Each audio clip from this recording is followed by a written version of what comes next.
Despite little research or regulation, the surgical and psychedelic drug ketamine is becoming a new and popular treatment for pain.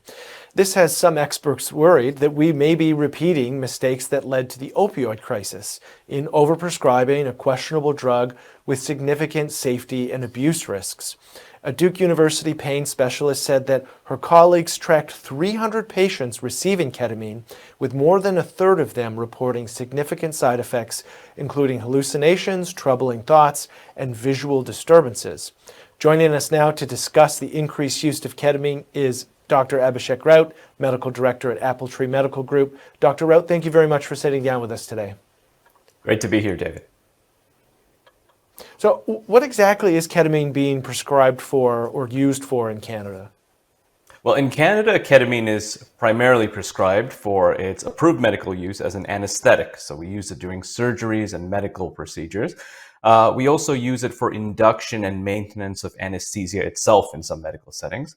But of course, countries like Canada and United States and many others, ketamine is also explored for off-use labels, such as depression, anxiety, and chronic pain.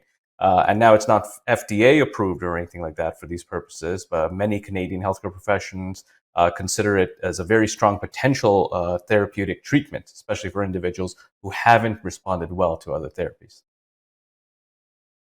And what are some of the safety and abuse risks for ketamine? There does carry some significant safety and abuse risks. So as we mentioned, hallucinations, visual disturbances, out-of-body experiences can certainly play a role in a lot of the issues that we see with our patients there.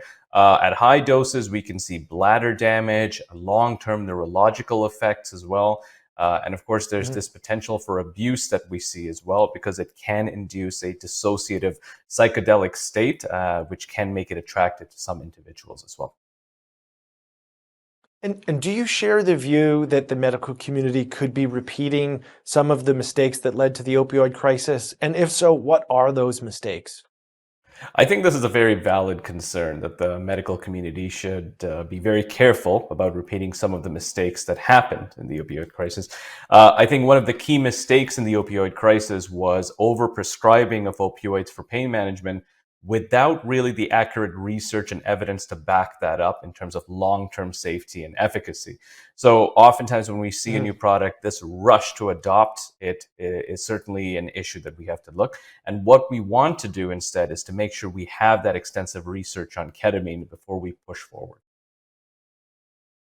And how much of a factor there, if I'm drawing parallels between potentially ketamine and opioids, how much of a factor is that risk for abuse? Because we know in the opioid crisis, of course, there were instances of overprescribing, but we also had that high uptick of addiction and abuse.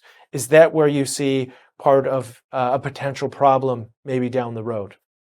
I think there is certainly potential for abuse. I think what we see in many medications as well is that there's always that potential. And to mitigate that potential, it really comes to two important things. One is strong evidence for use.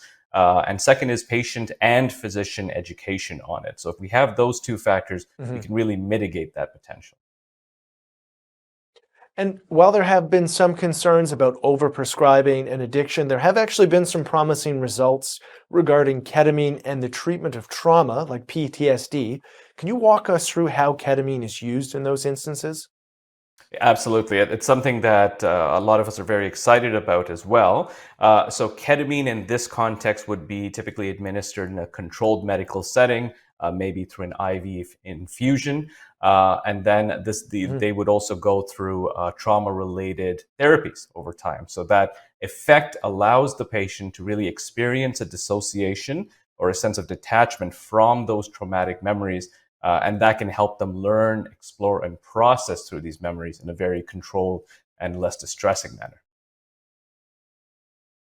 And for those memories, I mean, that would I would assume include trauma across the board in terms of PTSD, whether it be childhood or, for example, it being the lead up to Remembrance Day, those who are returning from war.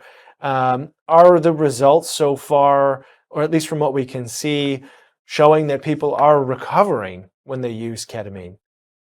I think it's very promising. What we are seeing is that ketamine is likely going to give a good therapeutic effect for these cases and for the examples you mentioned. So it is certainly something that we're very excited to have with us.